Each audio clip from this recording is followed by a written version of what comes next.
Hello guys, welcome to the another new video. तो ओवर है, लेट्स गो। आज हम डिस्कस करने वाले हैं अपना कॉनकॉर्ड बायोटेक का आईपीओ जो अभी आया हुआ है नया। तो चलिए शुरू करते हैं। तो पहला हम लोग लेके आया है आईपीओ टाइम टेबल। तो जैसे पता है कि आईपीओ अपने को 4 अगस्त को खुल रहा है। आईपीओ क्लोज हो रहा है 8 अगस्त को, मतलब अपने पास 8 अगस्त तक टाइम में पैसा लगा सकते हैं। अपना जो अलॉटमेंट का डिसीज़न वो 11 अगस्त तक आ जाएगा। अगर अपने को अलॉटमेंट नहीं मिला तो वो 14 अगस्त को अपना पैसा रिफ़ंड हो जाएगा।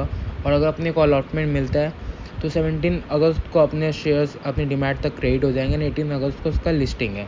एंड अगर जो लोग यूपीआई से अप्लाई करते हैं तो उन लोगों के लिए 8 अगस्त का 5 PM तक कट ऑफ टाइमिंग है एग्री करने के लिए।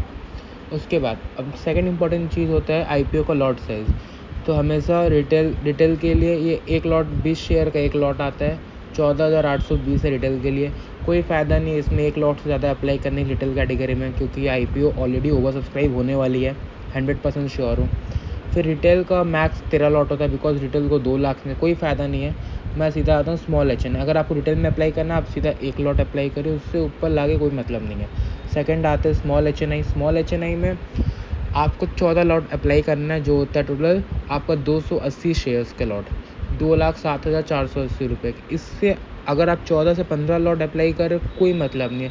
14 लॉट ही आपको मैक्सिमम मिलेगा अगर स्मॉल एचएनआई में आपका एप्लीकेशन फंसता है लॉटरी में, क्योंकि उससे ऊपर अप्लाई करो, क्योंकि स्मॉल एचएनआई भी ओवर सब्सक्राइब होने वाला बहुत ज़्यादा।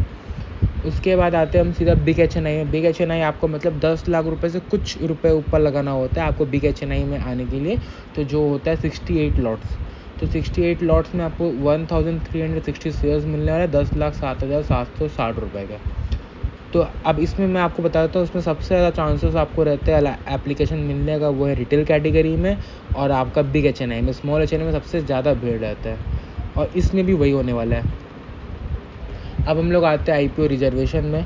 तो आईपीओ रिजर्वेशन में से एंकर इन्वेस्टर्स के लिए ऑलरेडी 30% रिजर्व है। क्यूआईबी को शेयर ऑफर किया है 20% के लिए। एचएनआई को शेयर ऑफर किया है 15% के लिए। और इसमें रिटेल कैटेगरी को शेयर ऑफर किया है 35% के लिए। अब इसमें रिटेल को 35% इसलिए किया गया है बिकॉज ये कंपनी प्रॉफिटेबल है। अगर आपको देखना है कोई भी कंपनी प्रॉफिटेबल है या नहीं है, तो अगर कंपनी पिछले 3 साल में प्रॉफिटेबल रहती है तभी उनको 35% दिया जाता है रिटेल कैटेगरी में। तो आप देख सकते हैं यहाँ पर सबसे कम अपना स्मॉल एचएनआई कैटेगरी में दिया गया और सबसे ज़्यादा रिटेल कैटेगरी, इसलिए हम बोलते हैं रिटेल कैटेगरी में चांसेस ज़्यादा रहता है आपको एप्लीकेशन मिलेंगे, और स्मॉल एचएनआई और बिग एचएनआई में चांसेस कम रहता है। तो बस आगे बढ़ते हैं। अब आते हैं फाइनेंशियल डिटेल्स। एक कंपनी में पैसा लगाने के पहले उसका कंपनी का हम लोग को फाइनेंशियल डिटेल्स देखना बहुत इंपॉर्टेंट है। तो हम लोग देख सकते हैं कि यहाँ पर आपका सबसे पहले चलते हैं प्रॉफिट आफ्टर टैक्स। तो देख सकते हैं प्रॉफिट आफ्टर टैक्स 2021 में 234 करोड़ का, सारे फिगर करोड़ में है। फिर आपका 2022 में प्रॉफिट डंप हुआ था, थोड़ा सा 174 करोड़ में आया था। फिर वापस 2023 में वही सेम पेस में रिकवरी, बट ज़्यादा ग्रोथ हमें प्रॉफिट आफ्टर टैक्स में नहीं दिख रहा है। बट कोई दिक्कत की बात नहीं है, ऐसा हम लोग देख सकते हैं एसेट्स जो 1200 करोड़ के आसपास था लगभग, वो 1500 करोड़ हो चुका हुआ है। उसके रेवेन्यू में ग्रोथ हुआ है 630 करोड़ से 888 करोड़ हो चुका हुआ है अब तक कंपनी का। और कंपनी का जो नेट वर्थ है वो 1000 करोड़ से लेके 1290 करोड़ तक हो चुका हुआ है।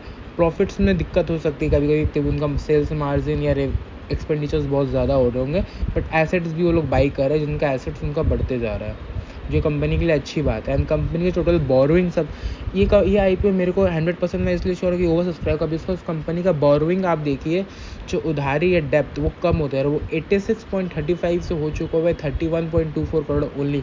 मतलब कंपनी के पास अगर एसेट्स है 1513 करोड़ एंड कंपनी का प्रॉफिट आफ्टर टैक्स 240 करोड़, उसका खाली 31 करोड़ में कंपनी के ऊपर कोई भी डेप्थ नहीं। Company is free to fly. बहुत सारी कंपनी क्यों डूबती है, बिकॉज उनके पास डेप्थ हाई रहता है, बट इस कंपनी में डेप्थ नहीं है। अब आते हैं आईपीओ एनालिसिस की तरफ। देखिए यहाँ पर आपका ब्रोकर, मैंने आईपीओ एनालिसिस लेके आया हूँ ब्रोकर्स एंड मेंबर्स की तरफ से। तो यहाँ पर आपको 9 ब्रोकर बोलते हैं कि आपको आईपीओ ज़रूर सब्सक्राइब करना चाहिए। न्यूट्रल मतलब वो लोग बोलते हैं आप अवॉइड कर भी सकते हो, नहीं भी हो सकते हो, उनका कोई भी ऐसा मेन राय नहीं है। और सेकंड मेंबर्स की तरफ से आपको 6 लोग बोलते हैं सब्सक्राइब करना चाहिए, 2 बोलते हैं न्यूट्रल। बट देखिए हम लोग आईपीओ कब अवॉइड कर सकते हैं, बट अगर जब बड़े प्लेयर्स ब्रोकर्स या मेंबर्स बोलते हैं अवॉइड में 1-1, कोई भी अवॉइड करने आईपीओ मनाएंगे तो हम लोग आराम से आईपीओ लगा सकते हैं, कोई दिक्कत नहीं, मार्केट ऊपर हो या नीचे हो।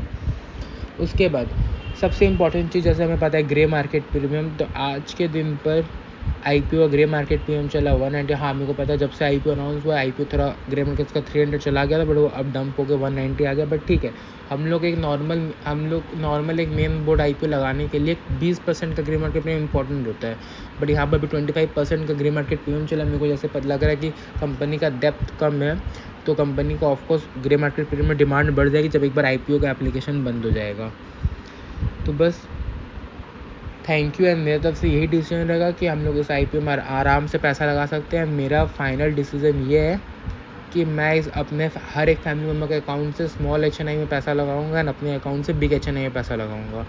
ओके, तो जैसा मैं जो करता हूँ मैं वही आपको बता भी देता हूँ। चलिए मिलते हैं अगले एक वीडियो में, नए वीडियो में। Bye bye.